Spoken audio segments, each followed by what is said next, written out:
Okay, thanks again, everyone, for joining us. We're just going to give it about another 20 or 30 seconds to let Zoom have time to get everybody in the room, and then we'll get started. Thanks so much for joining us.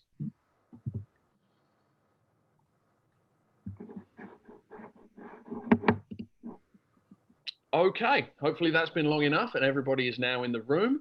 Thank you everyone for joining us. Welcome to the latest Duke media briefing on the COVID-19 pandemic and its effects on society. I'm Gregory Phillips with Duke Communications and I'll be moderating this event. Hospitalizations from COVID-19 are at least 4 times higher among racial minorities in the US. We have 2 Duke scholars with us today to discuss how the pandemic is highlighting and heightening racial disparities in health and healthcare. I'll introduce our speakers and get the discussion started, and then we'll open it up to questions. We are recording this briefing, and that recording will be sent to everyone who registered. Thanks to those reporters who already sent questions. During this discussion, those of you joining us on Zoom could submit questions via the Q&A window at any time. There will also be an opportunity to ask questions in person in a few minutes. Thanks also to everyone watching this on YouTube. So to our faculty participants, with us today is Dr. 𝐏𝐏 𝐏𝐬𝐬. He is an associate professor in the Division of Cardiovascular Disease at the Duke School of Medicine, where he is also assistant dean for underrepresented faculty development. And he's also director of health disparities research and faculty diversity at the Duke Clinical Research Institute. Good morning, Dr. Thomas. Morning. Also with us is Dr. Lola Fayanju, an assistant professor of surgery and population health sciences in the Duke School of Medicine. She's director of the Durham VA Breast Clinic and associate director for disparities and value in healthcare with Duke Forge, which is the university's center for data science. Good morning, Dr. Fayanju. Good morning, good to be here. And I'd also note that Professor 𝐏𝐤𝐬𝐿 Bentley-Edwards was supposed to be joining us this morning, and she was listed on the advisory for the event, but she was unable to be here. If anybody does have questions for her specifically, please post them in the Q&A and I will follow up with you via email. So now we'll go ahead and get started. And Dr. Thomas, I'd like to start with you. Your research focuses on how to reduce health disparities, which requires a multifaceted approach given how many contributing factors there are. With the ongoing pandemic, what do you see as some urgent steps we should be focusing on right now to address health disparities? Yeah, I think that's a great question. And I think COVID has done a lot of things for us. And one of those is really highlighted the issues around health disparities, not just as it relates to COVID, but in general that we deal with on a regular basis. But specifically as it relates to COVID, I think we need to continue to work hard to really understand the nature of how significant this impact is on vulnerable populations.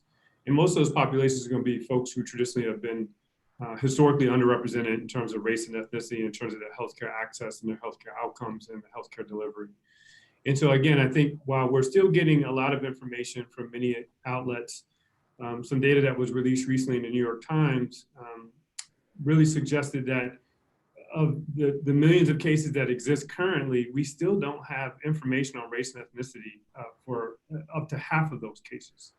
And so we see how bad the numbers are, but those are likely underestimates because again, I believe that there's a lot of individuals who are being affected that we simply aren't able to produce the race and ethnicity data. And so I think understanding that data better and continue to report in a transparent way that data is incredibly important. I think there's also issues around awareness as you go out into different communities. I think we can do a better job of explaining to people, you know, the realities of what we're dealing with COVID and opportunities to practice safe customs that will potentially reduce the spread of the disease as well. So I think that's a really important thing. And then we know testing is a problem. If you look at some of our data here in Durham, and when you overlay where the testing sites are located with the populations who are most at risk, that's our Latino and African-American communities, there's not many testing opportunities for those folks. And so as we seek for opportunities to be able to improve the outcomes of care that's being delivered, we need to seek to understand what the testing capabilities are and what interventions are possible to try to mitigate, again, the spread of the disease and the transmission of the disease. Gotcha. Thank you very much for that. Certainly lots to dig into there, and we will in just a moment. But Dr. Fayanju, I'd like to move on to you. You've written about how your work as a surgeon, you've seen multiple barriers that people of color face in getting access to healthcare. What are some of those barriers, and how is the ongoing pandemic making those even higher? Well, as Dr. Thomas alluded to, there are concerns about access where patients may not have an opportunity to, one, have a primary care provider who's keeping tabs on their health maintenance activities, including routine screening for screen-detected cancers such as breast cancer, prostate cancer, and colon cancer. People may also have issues with insurance. If you're in a state that has not expanded Medicaid, which includes North Carolina, that means there are a number of individuals for whom the healthcare exchange through the Affordable Care Act is unattainable, but who also do not qualify for Medicaid. And so you have a lot of potentially unserved people in that realm.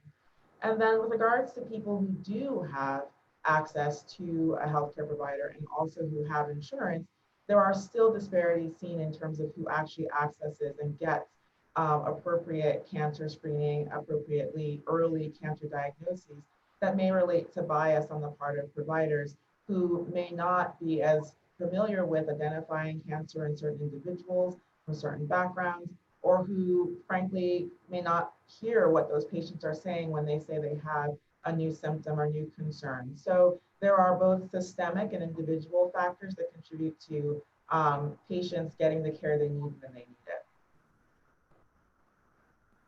Gotcha. Okay, thank you both very much for that introduction. Dr. Fayanju, we had a little bit of feedback that you were a little bit hard to hear. If there's any way you could move slightly closer to your computer, I think that might help, but if not, not to worry. Okay, so now we can open it up to questions. I'd remind everybody that you can post questions into the Q&A window.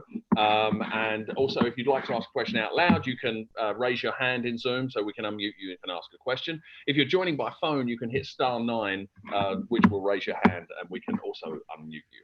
I do have some questions to get started here. Dr. Thomas, you mentioned about testing and testing being one of the problems of identifying COVID in vulnerable populations because of the location of the testing sites. Is one way to address that simply be thinking more carefully about where testing sites are and making sure that they are available in vulnerable communities, or is it more complicated than that?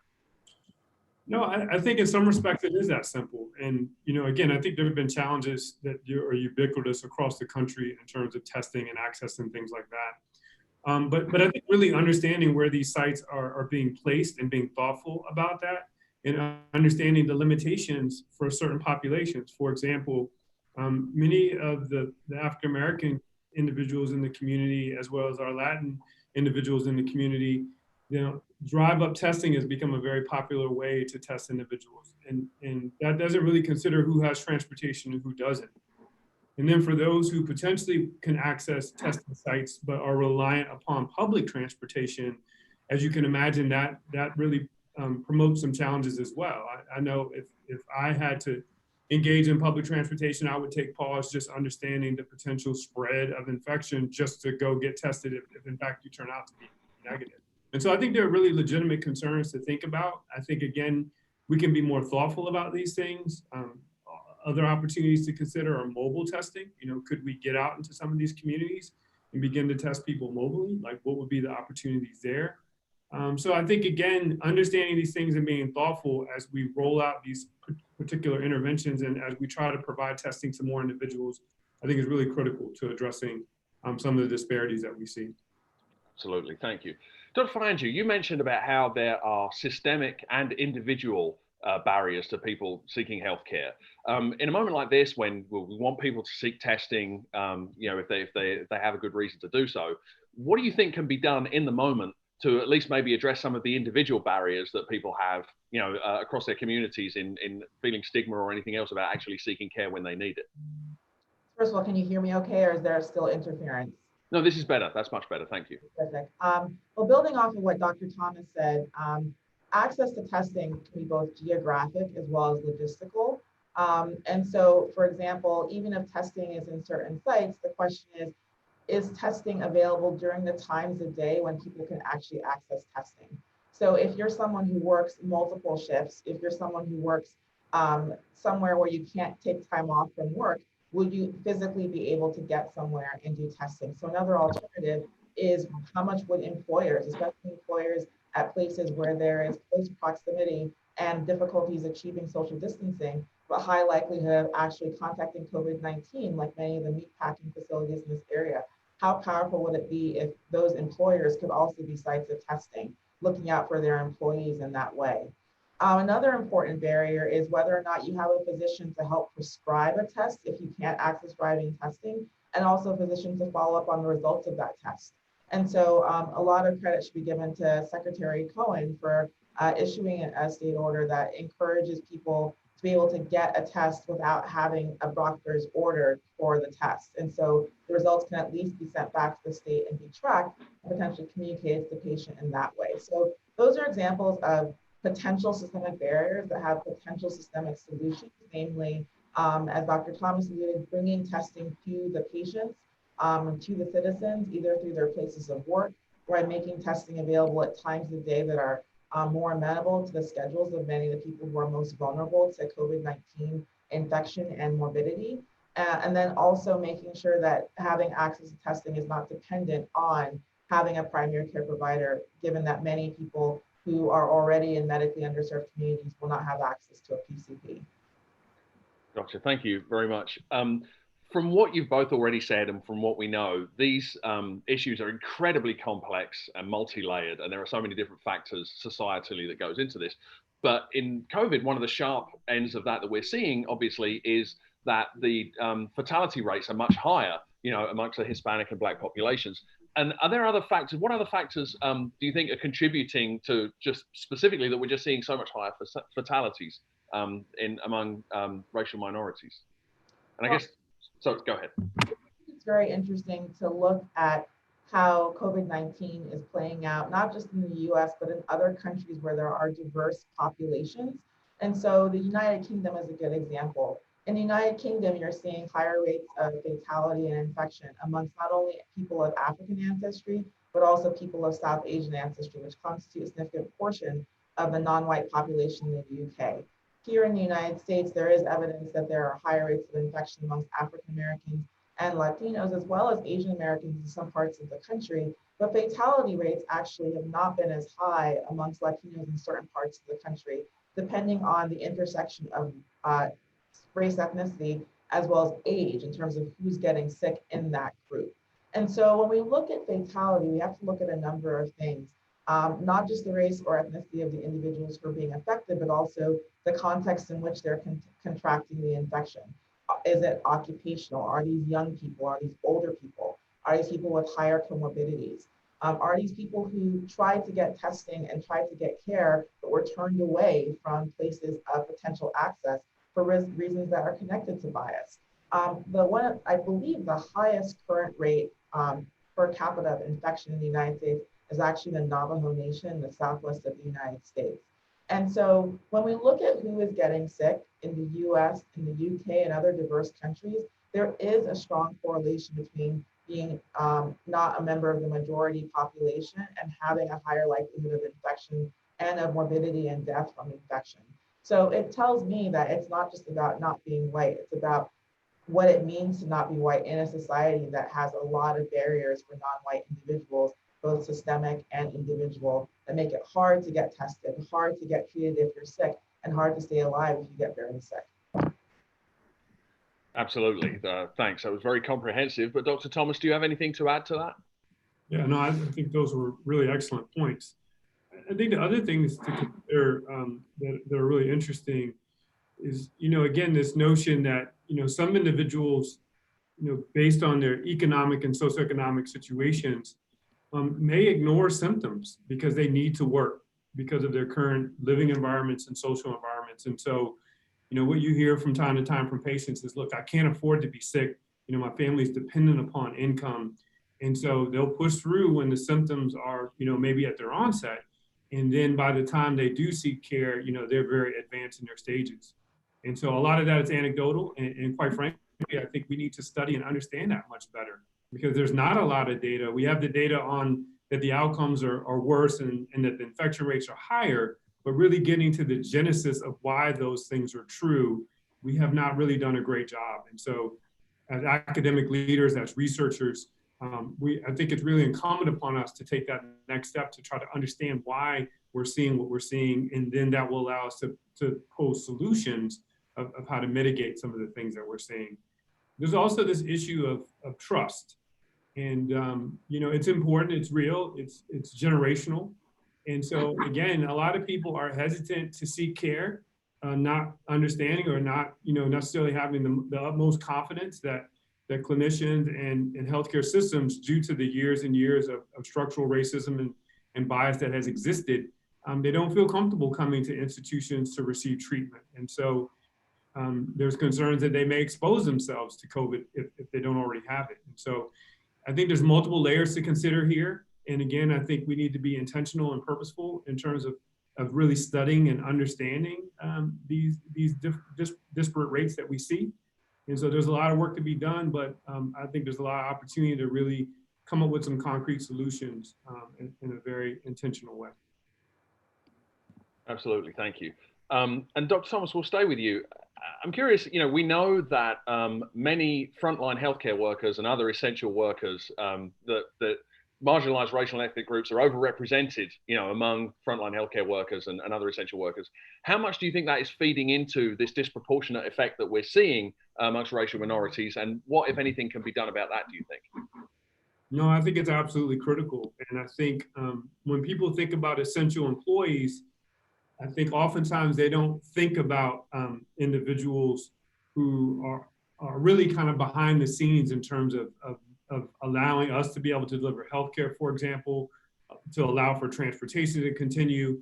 And so many of these individuals are from underrepresented racial and ethnic backgrounds. And so when we talk about essential employees, I think we need to be thoughtful and understand really what that means. And so there's a lot of individuals who really aren't accounted for, who have to go to work, and really they are vitally important in terms of us to be able to deliver services, whether it's food services, whether it's services related to the hospital and how it functions, whether it's transportation within the hospital, whether there's services for phlebotomy. All of these things are critical for us to be able to perform our mission.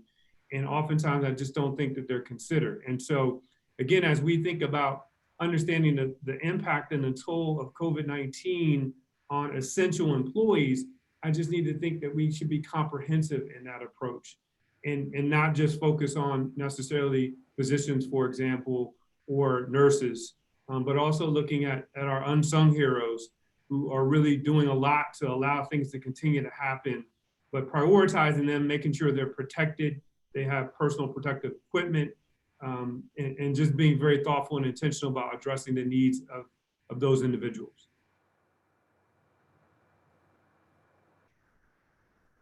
Sorry, I was muted there for a second. Thank you very much for that. Dr. Fayanju, do you have anything to add? I would just say that, throughout the country, we're finding that many of the places that have served as hotspots for infection, having precisely areas where people of color as well as immigrants are more likely to be those working on the front line. So nursing homes, I believe, constitute 40% of the source of some of the biggest clusters around the country in terms of infection. And nursing home workers are disproportionately people of color, people who are immigrants. And some of these individuals may not have access to healthcare, and some of these individuals are also undocumented. So there are multiple reasons why they are vulnerable and less likely to present for care when they become symptomatic.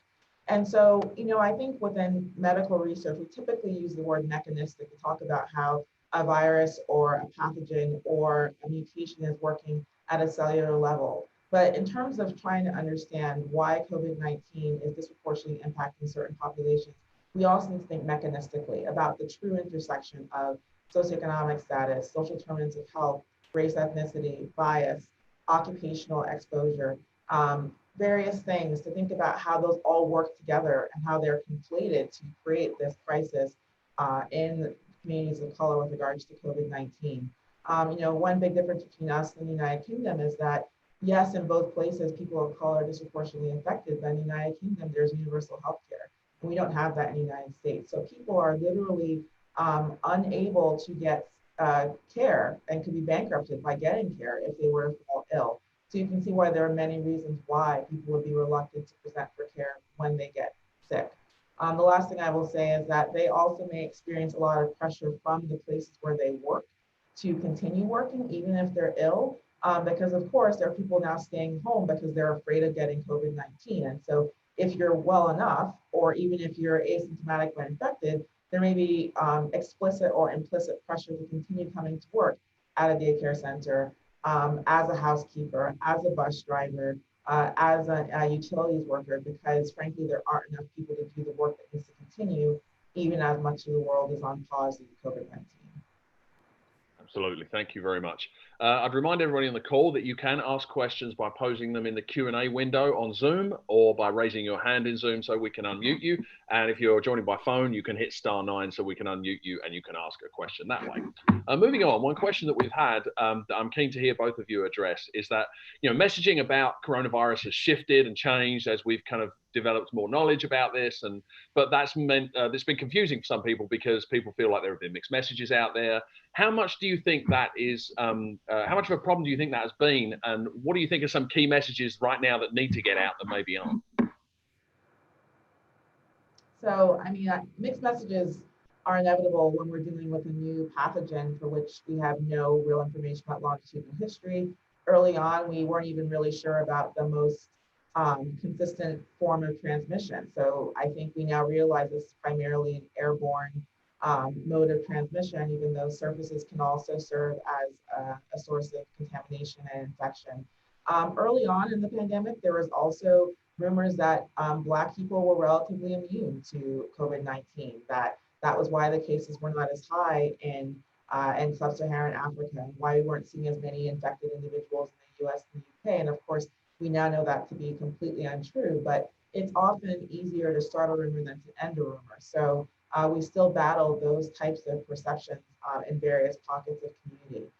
Speaking to what Dr. Thomas said before about mistrust, one concern is that there is still a lot of mistrust about any government mandated program related to healthcare, and there is going to be a lot of mistrust surrounding the vaccine as and when it's available. And that's something that I think the medical community needs to be preemptive about trying to address, because I do know of individuals who simply say, you know what, I just don't feel like I live in a country right now that I trust enough to give me a vaccine that will not hurt me. So there have been mixed messages, but I would say messages that should absolutely be clear is you should be wearing a mask if social distancing is not allowed. And even if social distancing is possible, if you're in an area with high prevalence, you should be wearing a mask. Hand washing is important. Avoiding mass gatherings is important. I really hope that we can just encourage that, those are measures that we know can significantly reduce the risk of transmission, and that, if we had a drug that we knew could reduce the transmission of a disease by a factor of 5, we would all be jumping to do that. And so it's kind of amazing that we know that masks actually significantly decrease the likelihood of transmission, and yet there are people unwilling to wear it. So it depends what people can realize, that wearing a mask is a form of kindness, it's a form of citizenship. You're looking out for other people as well as for yourself. I really hope that's a message that can be spread and passed along and emphasized across the country. Wearing a mask, washing your hands, being social distant, being thoughtful. Those are the best things we can emphasize right now in a time where messages were mixed but are increasingly clear. Those are important things to do. Absolutely. It seems like we can't say those things often enough. Dr. Thomas, anything you'd like to add to that?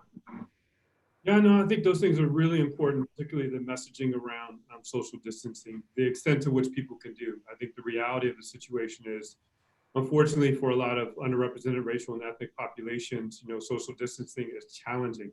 They live in homes that are multi-generational, and there's a lot of individuals in the homes, and they just make things really challenging to be able to do that. And so I think what's incumbent upon us and incumbent upon the communities and the governmental agencies and the public health agencies is to be able to provide the necessary infrastructure for people, who are challenged with these situations, to be able to social distance appropriately. The mask, I think, should be, and I emphasize should be, the low-hanging fruit, because as Dr. Fayanju mentioned, it's been proven, and that's probably the most effective thing that we can do right now, is to social distance, wear masks in terms of reducing the transmission. And then, I struggle because I know there are some people who don't have access to masks, and that's not a trivial thing. And so again, as we, as a health system, think about things that we can do to be contributing to our communities, is being able to, provide these things to individuals who simply cannot. And I think that's critical. So the messaging is certainly important, but also our behavior and what we do to try to bring about change, I think, is critically important as well.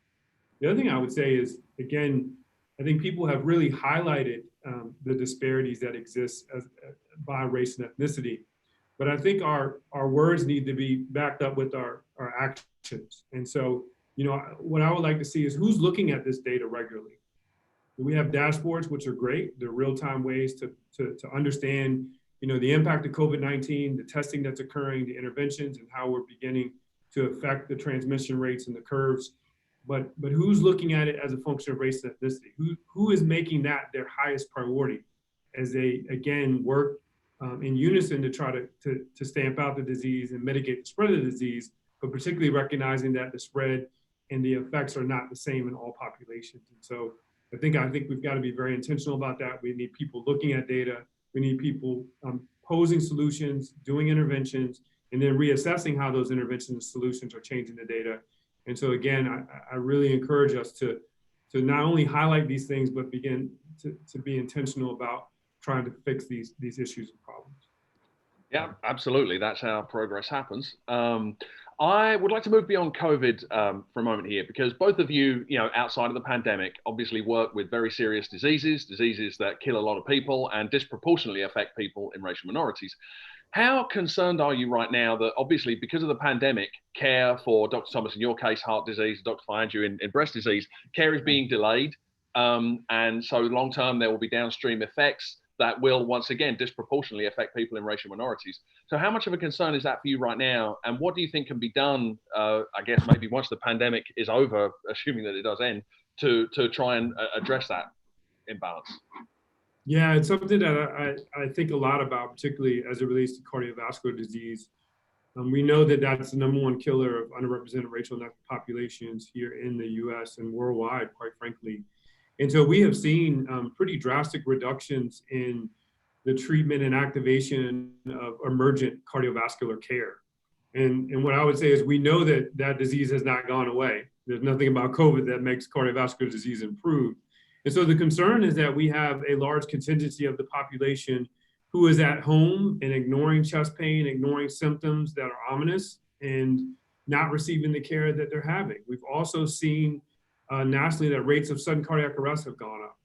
And so again, I think the concern is that with the COVID pandemic, people feel a little bit paralyzed in terms of their willingness to be able to go out and seek care and do it in a safe manner. And again, raising that issue of trust. Do they trust that, if they do have cardiovascular symptoms, that they can go to an institution who's being thoughtful and providing care in a way that is safe and that will not put them at risk for developing the coronavirus infection? And so I think that's really important to consider. The other issue is again, as we kind of adapt care, we're slowly kind of going back to delivering care in person, but we're still doing a lot of virtual visits, remote care, telephone-based care, care that's based on having internet and things like that, that obviously is going to have a disproportionate effect on some populations, particularly those populations who are at highest risk.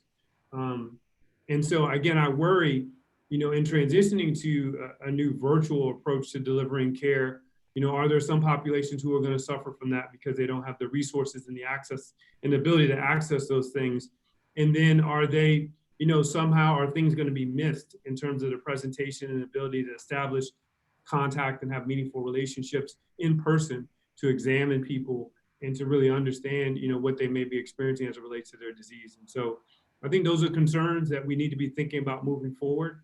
We want to be innovative in our approach to delivering care in the context of the pandemic, but we also need to be thoughtful for those populations who are vulnerable to begin with, who may be made more vulnerable and marginalized by our new approaches to healthcare delivery. Thank you, Dr. Fayanju. What's your perspective from your area? So breast cancer is a disease that can be detected via screening. So it is possible to find the disease before it is symptomatic and causing a patient any problems. But at the beginning of the pandemic in the United States, several professional organizations issued recommendations that screening mammography should be paused, and essentially was paused around the country for most of March, April, and much of May. And we're just now seeing resumption of screening mammography across the country. And so as a result, we're now seeing an uptick in newly diagnosed cancers because people weren't coming in for their routine mammograms. And frankly, even if they had a symptom, they weren't coming in to get that worked up because they were wanting to stay at home. They were wanting to avoid coming to the hospital and potentially contracting COVID-19. My concern is that many of the patients for whom mammography was deferred during those critical months of March, April, and May will not come back this year.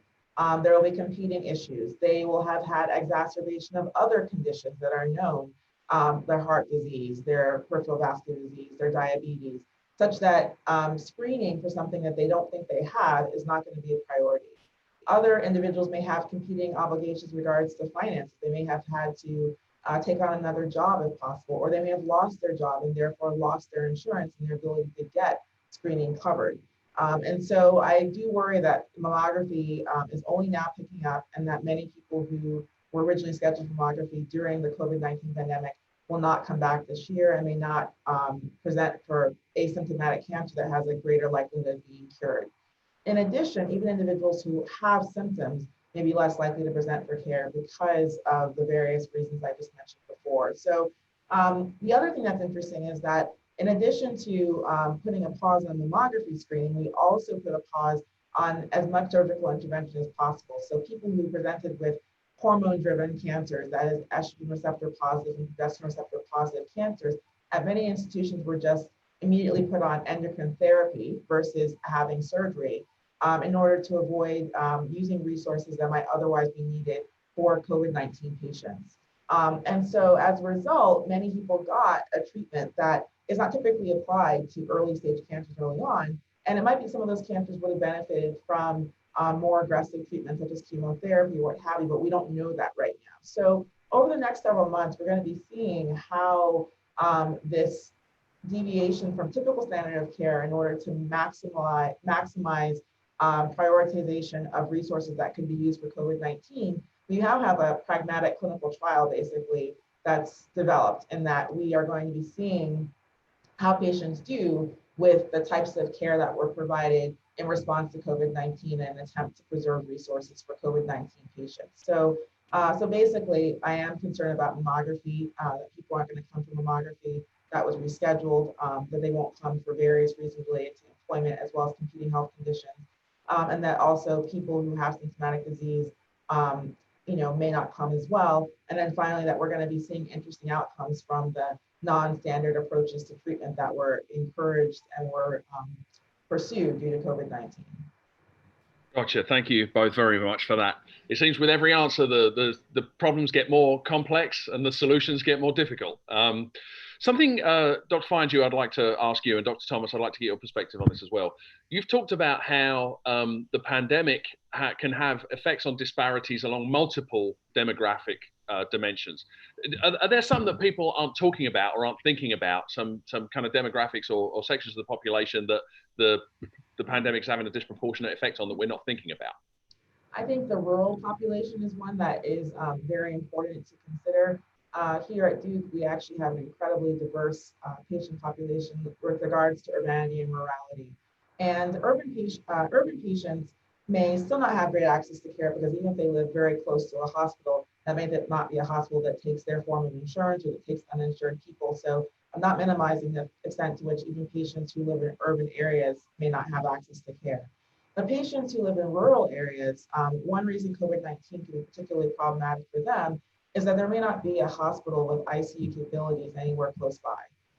A significant portion, not a huge number, definitely a minority, but nonetheless, more than is seen with other respiratory conditions, of patients with COVID-19 need rather extraordinary types of mechanical ventilatory support. So they may need mechanical ventilation with, they might even need ECMO, which is a form of advanced ventilation that basically bypasses the lung and heart when those are unable to function properly.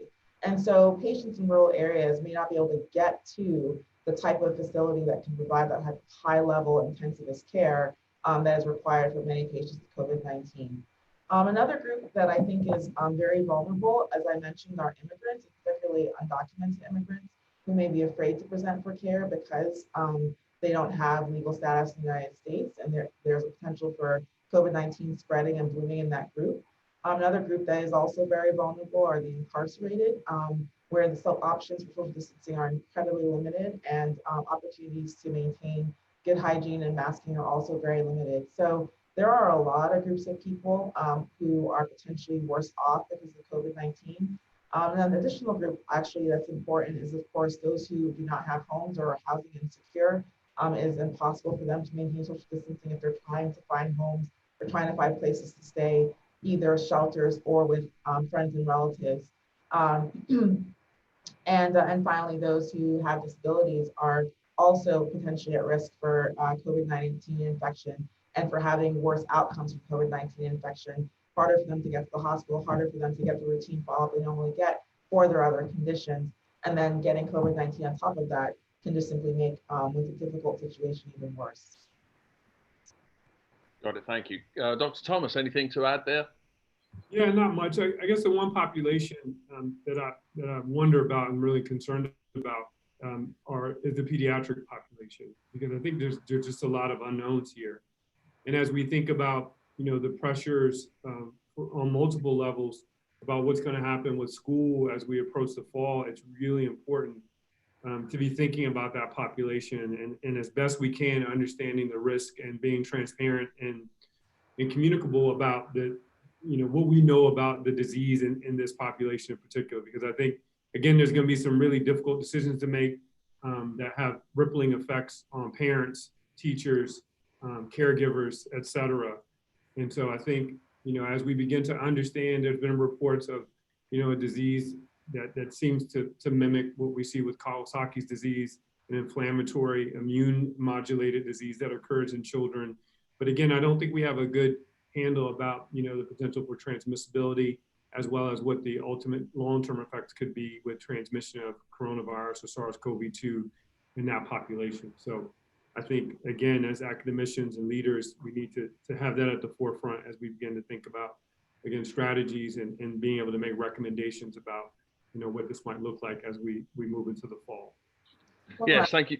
I'm sorry, go ahead. I wanted to mention with regards to thinking about different populations that are affected is that for children, even if it proves that they are not as likely to become infected and not as likely to transmit, which again is seems to be the evidence, but is evolving every day. And there is this concern about this inflammatory condition that can cause heart failure in children.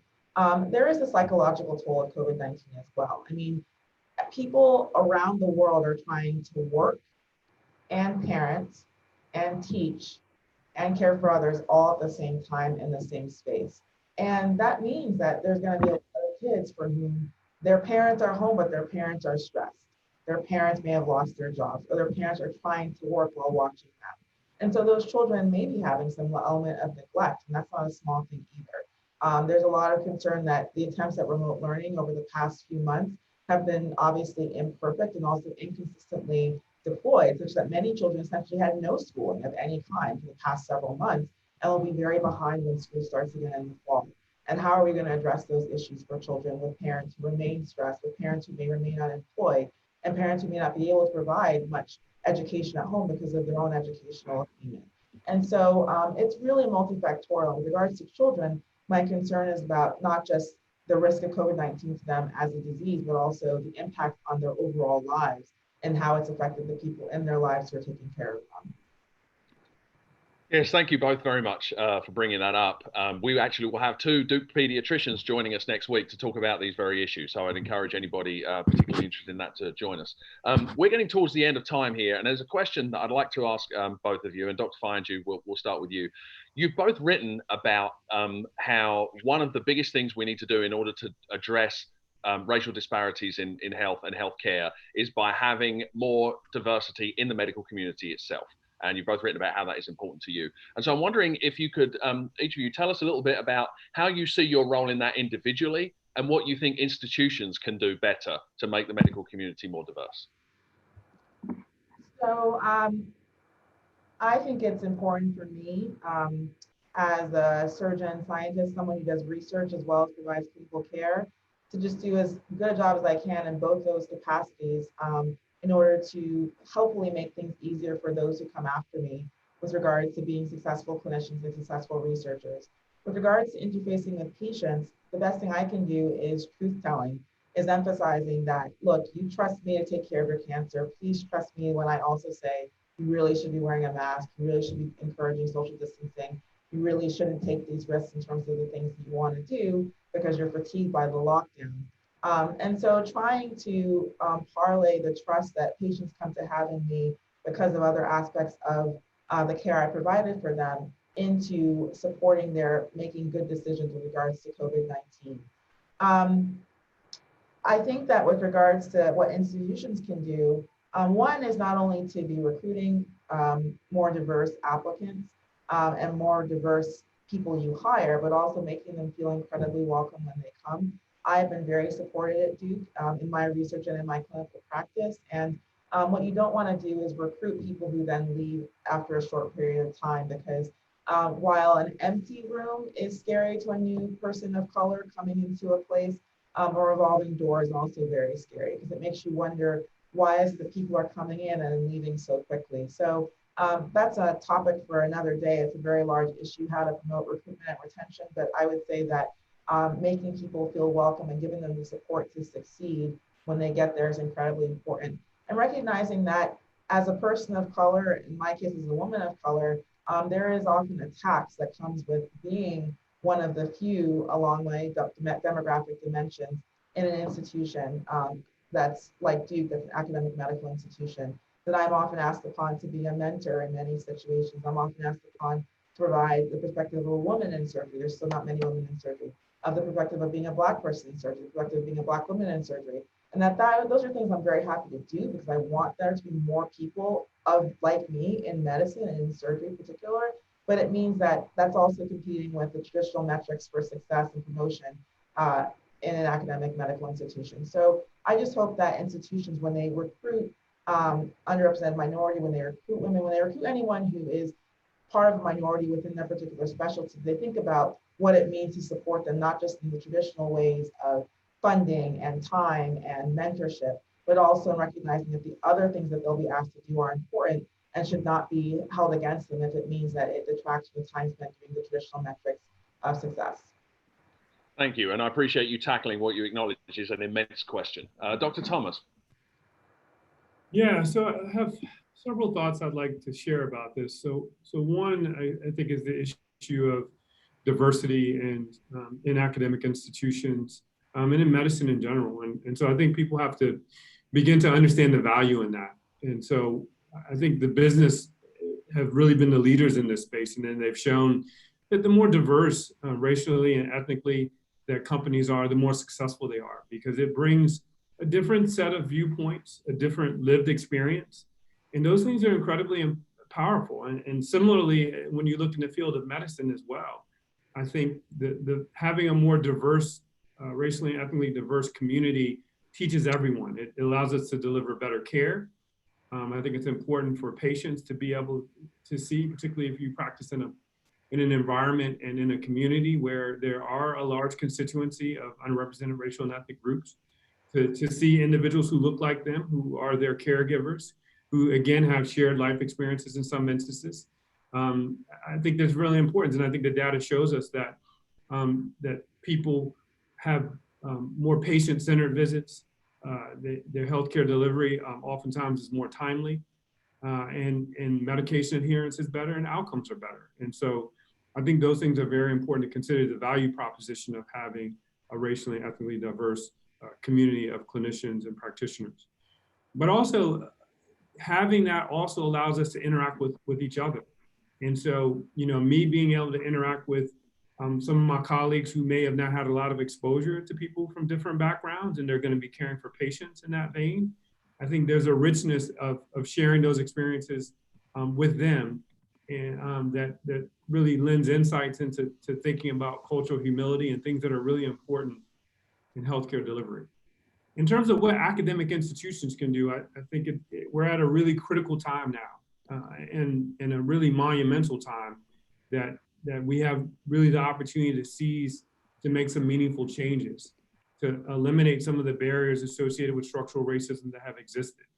But I would say that we need to be thoughtful, and we need to not rush into things and form committees and propose all these different solutions. We need to be insightful about these. We need to look at best practices that exist at other institutions and share these common strategies for success. I think we need to engage the right constituents to take part in these type of processes. But there is certainly great opportunity now, and I'm hopeful and cautiously optimistic that we can capitalize on some of these things to again, change and address some of these structural racism barriers that have existed for years and been perpetuated in many institutions across the country. And so we have a unique opportunity to make change. We need to be thoughtful. We need to test the things that we do and ensure that they're actually bringing about change. We need to implement things that can be sustainable, not things that are going to be for the short term. And so there's a big challenge ahead of us, but I think with us standing together and working together to address these issues, I'm really optimistic and hopeful that real change will come about. Absolutely. Thank you. I think that is the perfect point at which to leave it. So I will say thank you, everyone, for joining us. Thank you so much to our panelists, Oluwadamilola, Fayanju, and Kevin Thomas, for sharing your perspectives. Our next briefing will be at 10 a.m. next Tuesday, July 14th, when, as I mentioned, we'll be discussing school reopenings and the pandemic's impact on children. If you'd like to be included on that advisory, please email dukenews@duke.edu. In the meantime, thank you, everyone, for joining us. Please stay well. Have a great day.